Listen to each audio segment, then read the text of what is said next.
اعوذ باللہ من الشیطان الرجیم بسم اللہ الرحمن الرحیم تبارک الذی بیدہ الملک وهو علی کل شیء قدیر الذی خلق الموت والحیاۃ لیبلوکم ایکم احسن عملا وهو العزیز الغفور۔ 29ویں پارے کی پہلی سورت ہے، اس کا نام ہے سورہ ملک، اس کو تبارک بھی کہا جاتا ہے، اور حدیث پاک میں ہے نبی کریم صلی اللہ علیہ وسلم نے ارشاد فرمایا کہ یہ سورت سورہ منجیہ بھی ہے اور سورہ واقعہ وہ 27ویں پارے میں ہے۔ سورہ رحمان کے بعد جو ہم مغرب سے لے کر سونے تک پڑھتے ہیں کہ فقر و فاقہ نہیں آئے گا، وہ واقعہ عین سے، اور یہ واقعہ اصل میں ہمارا پرابلم کیا ہے کہ ہم مسلمان ہیں پھر بھی ہمیں سورت کے نام یاد نہیں ہے۔ فلموں کے نام برابر بولیں گے، سیریلوں کے نام بولیں گے، ہاسپٹل کے نام بولیں گے، ریسٹورنٹ کے نام، سب نام ٹھیک بولیں گے۔ اور جمعہ کا دن سورہ کہف پڑھی، سورہ کہف، سورہ کہف، واقعہ پڑھی، واقعہ۔ اب جیسے اتحیات بن، اتحیات للہ، اتحیات ہے ہی نہیں، اتحیات ہے۔ 40 سال سے نماز پڑھ رہے لیکن ہم کو احساس بھی نہیں ہوتا کہ بھائی کسی امام صاحب سے، حافظ صاحب سے، اپنے گروپ میں کوئی ہے جاننے والا، اس کو کبھی ایسا چل بھائی میری اتحیات سن، برابر تو ہے بھی کہ نہیں، میری دعائیں کرو، سن لے یار، حافظ صاحب میری ذرا جنازے کی دعا تو سن لو، کبھی ماں باپ کا جنازہ سامنے ہوگا تو میں پڑھوں گا کیا؟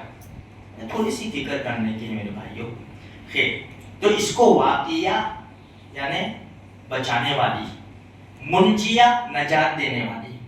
اللہ کے رسول صلی اللہ علیہ وسلم نے ارشاد فرمایا جو یہ سونے سے پہلے پڑھے گا اللہ پاک قبر کے عذاب سے بچائے گا۔ اب یہ سورت کا شروع کیا ہے؟ پہلی آیت تبارک الذی بیدہ الملک، بڑی برکت والی وہ ذات ہے کہ ساری سلطنت اس کے قبضے میں ہے۔ اور آگے دعویٰ کیا ہے؟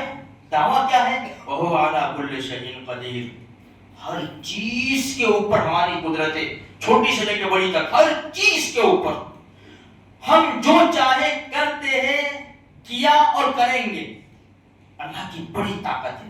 اچھا آگے دیکھو دوسری آیت، الذی خلق الموت والحیات، اللہ وہ ذات ہے جس نے موت کو اور زندگی کو پیدا کیا۔